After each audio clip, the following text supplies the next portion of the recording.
ಎಲ್ರಿಗೂ ನಮಸ್ಕಾರ. Welcome back to my kitchen. ಇವತ್ತಿನ ವಿಡಿಯೋದಲ್ಲಿ ನಾನೊಂದು ಒಳ್ಳೆ ಬಿರಿಯಾನಿ ರೆಸಿಪಿ ಶೇರ್ ಮಾಡ್ತೀನಿ ನಿಮ್ಮ ಜೊತೆ. ಅದು ಮಶ್ರೂಮ್ ಬಿರಿಯಾನಿ. ಇದು ಮಾಡೋದಕ್ಕೆ ತುಂಬ ಸಿಂಪಲ್, ಅಷ್ಟೇ ಟೇಸ್ಟಿಯಾಗಿರುತ್ತೆ. ಆ್ಯಂಡ್ ಒನ್ ಪಾಟ್ ಮೀಲ್ ಇದು. ಬನ್ನಿ ಈ ಬಿರಿಯಾನಿನ ಹೇಗೆ ಮಾಡೋದು ಅಂತ ನೋಡ್ಕೊಳ್ಳೋಣ. ನಾನು ಇದಕ್ಕೆ ಒಂದು ಕುಕ್ಕರ್ನ ಸ್ಟವ್ ಮೇಲೆ ಇಟ್ಬಿಟ್ಟು ಅದಕ್ಕೆ ಒಂದು 4ರಿಂದ 5 ಸ್ಪೂನ್ ಎಣ್ಣೆ ಹಾಕಿ, ಎಣ್ಣೆ ಬಿಸಿ ಆದಮೇಲೆ ನಿಮ್ಗೆ ಯಾವ ಸ್ಪೈಸಸ್ ಬೇಕೋ ಹಾಕ್ಕೊಳ್ಳಿ. ಹೋಲ್ ಗರಂ ಮಸಾಲ. ನಾನು ಇವತ್ತಿಲ್ಲಿ ಒಂದು 2 ತುಂಡು ಚಕ್ಕೆ, 1-2 ಲವಂಗ, ಒಂದು 3 ಏಲಕ್ಕಿ ಮತ್ತು 1 ಸ್ಟಾರ್ ಅನೀಸ್, 2 ಪಲಾವ್ ಎಲೆ ಹಾಕ್ಕೊಂಡು ಚೆನ್ನಾಗಿ ಎಣ್ಣೆಲಿ ಮತ್ತೆ ಫ್ರೈ ಮಾಡ್ಕೊತಾ ಇದ್ದೀನಿ. ಅದರದ್ದು ಫ್ಲೇವರ್ ಎಲ್ಲ ಎಣ್ಣೆಲಿ ಬಿಡೋ ತನಕ ಫ್ರೈ ಮಾಡಿಬಿಟ್ಟು, ಈಗ ನೆಕ್ಸ್ಟು ಒಂದು ದಪ್ಪಗಿರೋ ಈರುಳ್ಳಿನ ಉದ್ದುದಕ್ಕೆ ಹೆಚ್ಚಿಟ್ಕೊಂಡಿದ್ದೆ, ಅದನ್ನು ಹಾಕಿ ಎಣ್ಣೆಲಿ ಚೆನ್ನಾಗಿ ಫ್ರೈ ಮಾಡ್ಕೋಬೇಕು. ಸ್ವಲ್ಪ ಕಲರ್ ಬದಲಾಗೋ ತನಕ ಫ್ರೈ ಮಾಡ್ಕೊಳ್ಳಿ. ಈಗ ನಾನು ಈ ಟೈಮಲ್ಲಿ ಒಂದು ಗ್ರೀನ್ ಮಸಾಲ ರೆಡಿ ಮಾಡಿಟ್ಕೊಂಡಿದ್ದೆ. ಬೆಳ್ಳುಳ್ಳಿ, ಶುಂಠಿ, ಕೊತ್ತಂಬರಿ, ಹಸಿಮೆಣಸಿನ್ಕಾಯಿ ಮತ್ತು ಸ್ವಲ್ಪ ಕಾಳು ಮೆಣಸು ಹಾಕಿ ನುಣ್ಣಗೆ ರುಬ್ಬಿಟ್ಕೊಂಡಿದ್ದಂಥ ಮಸಾಲಾನ ಈ ಟೈಮಲ್ಲಿ ಹಾಕಿ ಚೆನ್ನಾಗಿ ಫ್ರೈ ಮಾಡ್ಕೋಬೇಕು. ಹಸಿ ವಾಸನೆ ಎಲ್ಲ ಹೋಗಿ ಎಣ್ಣೆ ಬಿಡೋ ತನಕ ಚೆನ್ನಾಗಿ ಫ್ರೈ ಮಾಡ್ಕೋಬೇಕು. ಇದರದ್ದು ಡೀಟೇಲ್ಸ್ ಎಲ್ಲ ನಾನು ಡಿಸ್ಕ್ರಿಪ್ಷನ್ ಬಾಕ್ಸಲ್ಲಿ ಹಾಕಿದ್ದೀನಿ, ಚೆಕ್ ಮಾಡ್ಕೊಳ್ಳಿ.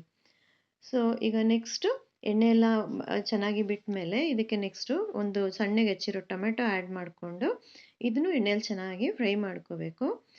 ಇದು ಚೆನ್ನಾಗಿ ಮಷಿ ಆಗಬೇಕು. ನಾನು ಅದಕ್ಕೆ ಇಲ್ಲಿ ಒಂದು ಸ್ವಲ್ಪ ಇದಕ್ಕೆ ಉಪ್ಪು ಆ್ಯಡ್ ಮಾಡ್ಕೋತಾ ಇದ್ದೀನಿ. ಉಪ್ಪು ಹಾಕಿದಾಗ ಟೊಮೆಟೊ ಬೇಗ ಬೇಯುತ್ತೆ ಆ್ಯಂಡ್ ಚೆನ್ನಾಗಿ ಬೇಯುತ್ತೆ ಕೂಡ, ನುಣ್ಣಗೆ ಬೆಂದೋಗುತ್ತದು. ಅದಕ್ಕೋಸ್ಕರ ಹಾಕಿ ಚೆನ್ನಾಗಿ ಮತ್ತೆ ಆಯಿಲಲ್ಲಿ ಫ್ರೈ ಮಾಡ್ಕೊಳ್ಳೋಣ. ನೆಕ್ಸ್ಟ್ ಇದಕ್ಕೆ ಒಂದು 1/4 ಚಮಚ ಅರಿಶಿನ ಪುಡಿ ಹಾಕೋತಾ ಇದ್ದೀನಿ ಆ್ಯಂಡ್ 1.5 ಚಮಚ ಧನಿಯಾ ಪುಡಿನೂ ಹಾಕ್ಕೊಂಡು, ಮತ್ತೆ ಇದಕ್ಕೆ ಒಂದು 1/4 ಚಮಚದಷ್ಟು ಗರಂ ಮಸಾಲ, ಇಷ್ಟನ್ನು ಹಾಕ್ಕೊಂಡು ಫ್ಲೇಮ್ ಸಣ್ಣ ಇರಲಿ, ಯಾಕಂದರೆ ಪೌಡರ್ ಮಸಾಲ ಹಾಕ್ತಾ ಇರೋದು.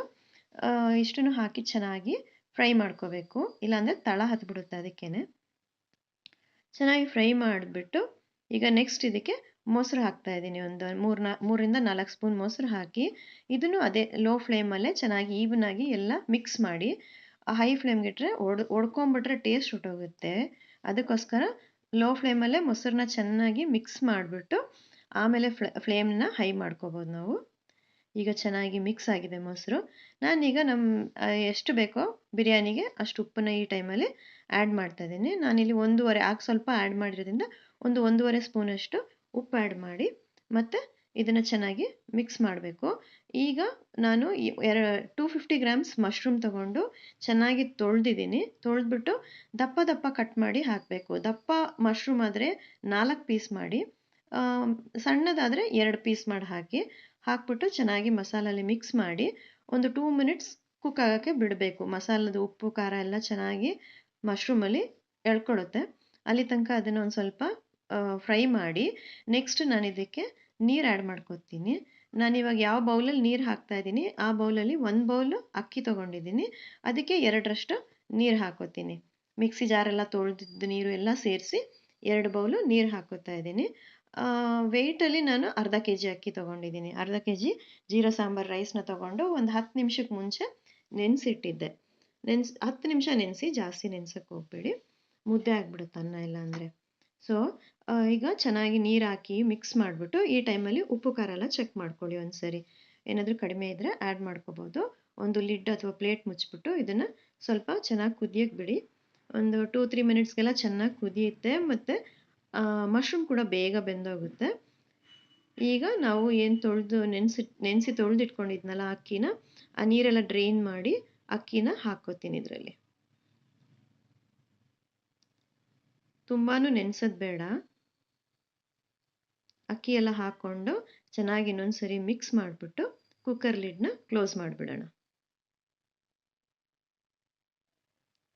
ಅಷ್ಟೇ, ಹಾಕ್ಬಿಟ್ಟು ಚೆನ್ನಾಗಿ ಮಿಕ್ಸ್ ಮಾಡಿ. ಈಗ ಹಾಗೆ ಕುದೀತಾ ಇರುತ್ತೆ ಅದು. ಆ ಟೈಮಲ್ಲಿ ಕುದಿಯುತ್ತವಾಗ ಚೆನ್ನಾಗಿ ಲಿಡ್ನ ಟೈಟಾಗಿ ಕ್ಲೋಸ್ ಮಾಡಿಬಿಟ್ಟು 2 ವಿಸಿಲ್ ತೊಗೊಂಡ್ರೆ ಸಾಕು. ಅನ್ನ ಚೆನ್ನಾಗಿ ಸಾಫ್ಟಾಗಿ ಉದ್ರಾಗಿ ಚೆನ್ನಾಗಿ ಬರುತ್ತೆ.